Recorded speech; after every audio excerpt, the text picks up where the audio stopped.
Questions do you have going into the season? I think right off the bat, it'll be, where our depth at linebacker. Obviously, we went and got Larry Worth and Stephen Dix, and we know they can play, but we haven't seen it yet. D tackle would be another thing. Who's going to be two at quarterback? I think that'll take a while. Maybe couple of weeks into spring ball.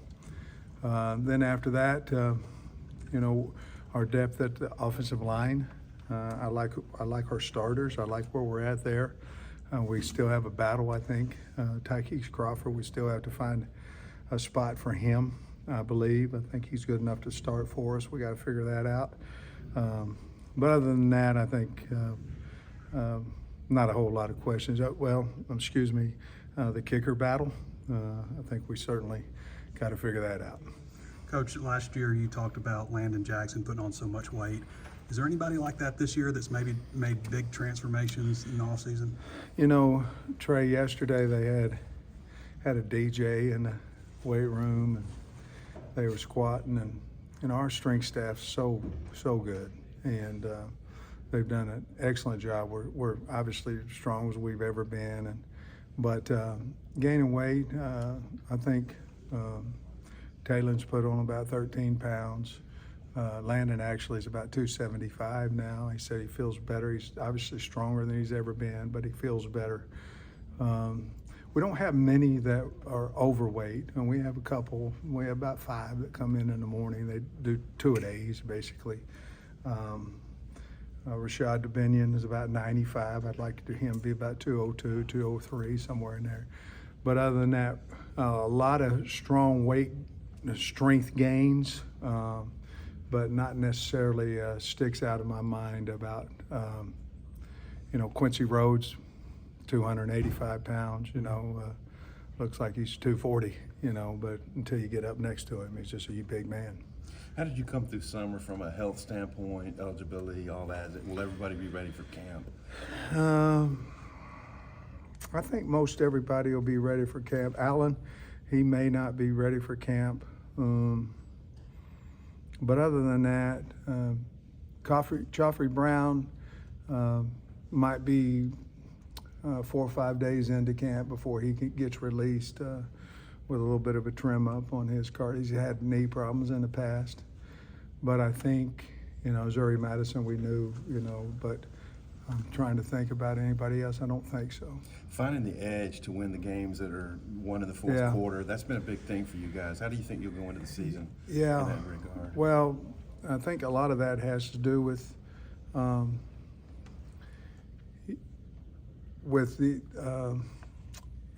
how we approach play calling, how aggressive we are on defense.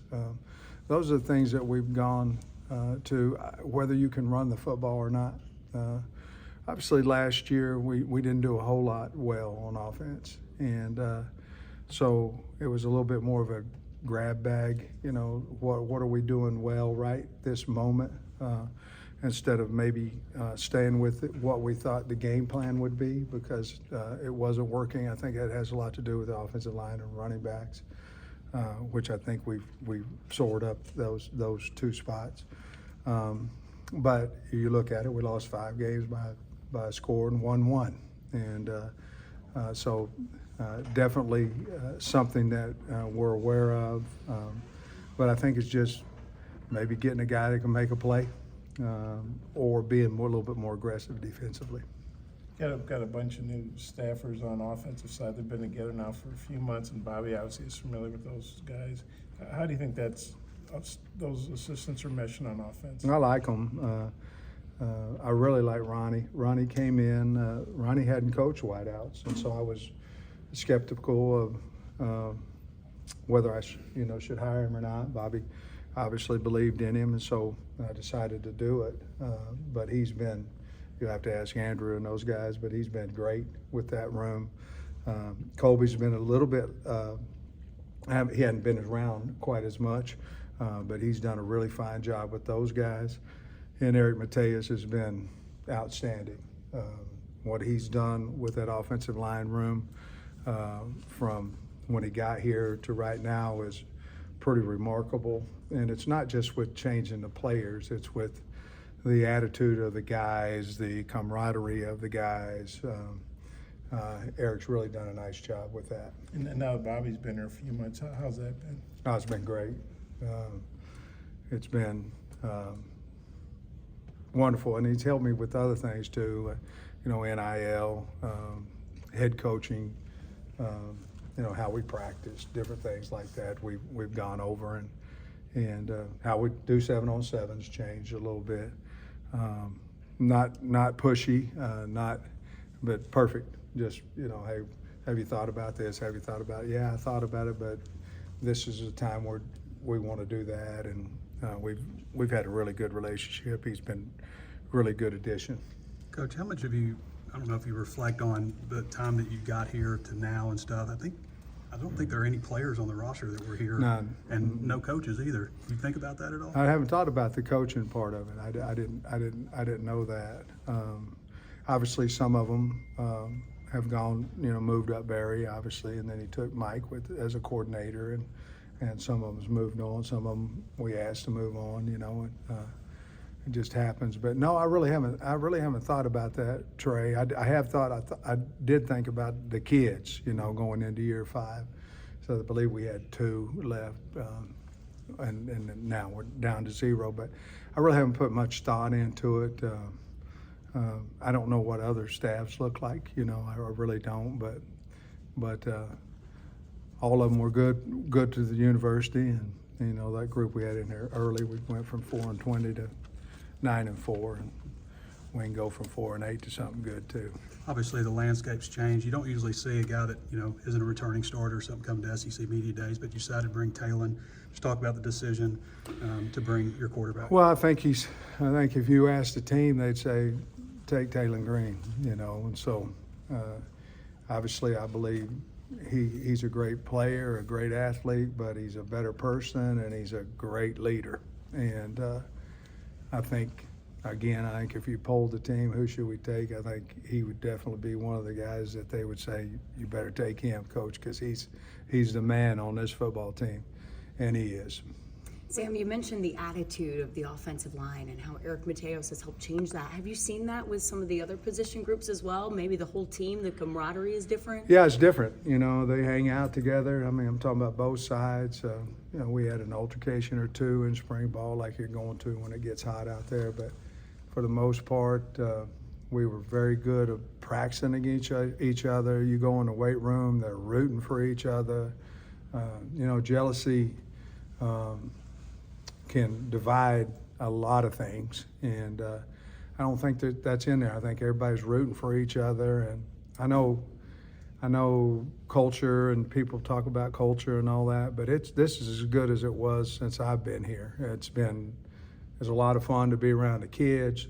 I think the other thing too is you're handling NIL a little bit different, and not just us, but I think the kids are handling it. I think they have a better understanding of NIL and value of this, and this, and what they can control and what they can't control. With there being 16 teams in the SEC, the playoff is expanded now, and there's no more divisions.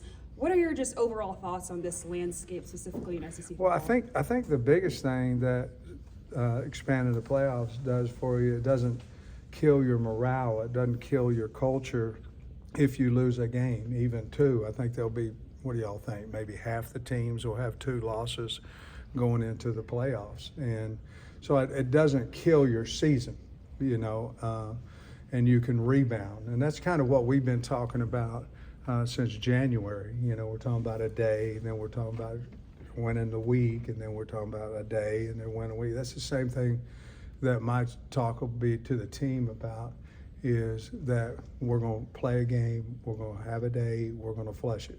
We're going to play a game, we're going to have a day, we're going to flush it, and then we're going to move on. Because I think the most concerning, it's not when you're winning, the most concerning is how you handle a loss. And so we're trying to educate our kids about that too, because last year Georgia lost a game and didn't get in the playoffs. Well, they would be in, and so would Florida State, and so would probably Ole Miss, and so would some people that lost 2 games. So I think it gives you a little bit more life to continue to have a good culture and continue to grow if you lose a game. You guys have had some real brutal schedules, but this year, what do you think of the schedule this year in particular? Well, we have 7 top 25 teams on the schedule, so it's probably a lot better year than it's normally been. Now, you know, Andrew said it on the plane coming over here. He said, hell, Coach, they got to play us too. And so we do have a good schedule. It gives us more opportunities. It gives us more opportunities to make a splash. And when you play, anytime you play top 25 teams and you win, it's a splash and it's a hit. And so it gives us a lot of opportunities, and that's how we're looking at it. You know, Sam, you're running your 5th year at Arkansas. I think I got my math right. You're tied for 3rd in terms of tenured SEC behind Mark Stoops and Kirby Smart. What do you think about that? Maybe what it says about life in the SEC? Well, obviously it's not very long. You know, if there's 16 of us and I'm 3rd. You know, they pay you a lot of money and they expect you to win, you know, and hell, so do I, and so does Kirby, and so does, who'd you say, Mark? Mark Stoops is the longest. So it's a high pressure situation and all that, but hell, everybody wants to be a part of it. There's a lot of people like to be me.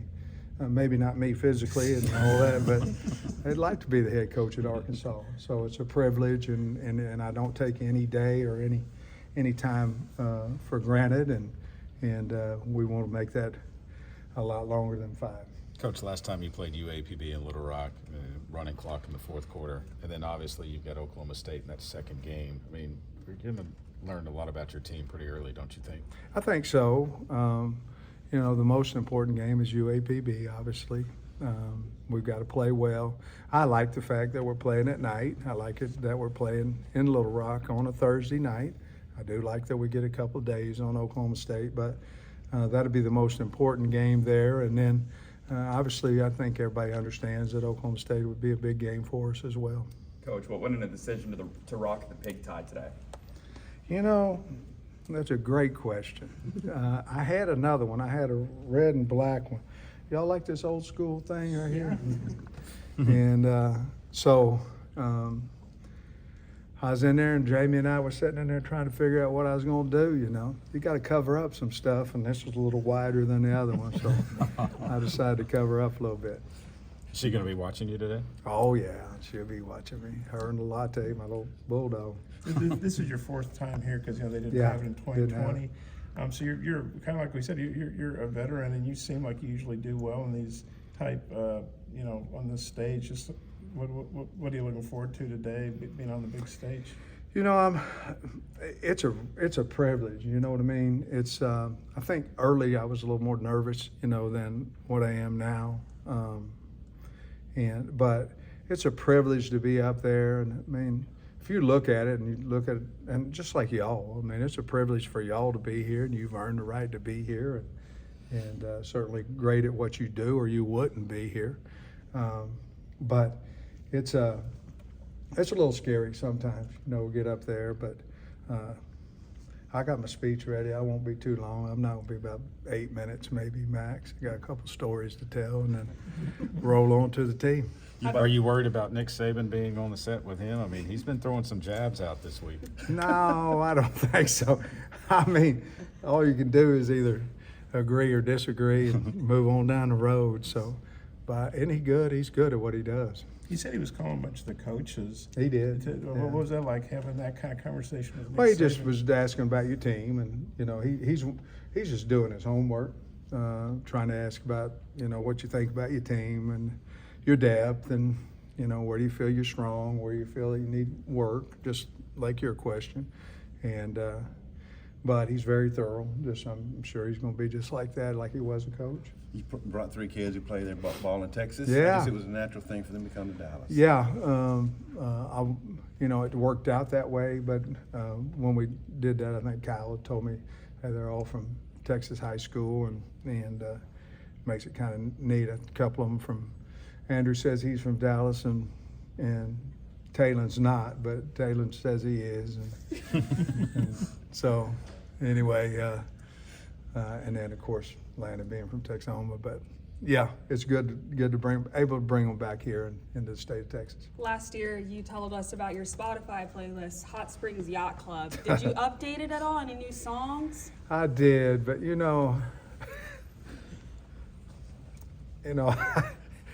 I took it offline or whatever it is, because, man, Too many strings? well, there's a lot of strings, but there's a lot of, why has he got this song on there and that? And I thought, oh, hell, I'll just listen to it myself. Coach, anybody going to surprise us this year that, maybe didn't make big waves in the spring or something like that? Trey, I like our running back group. A year ago we were either injured or whatever. And I didn't know who we was going to get the ball to. So you do that and having a hard time protecting, you got problems going in a ball game. But I think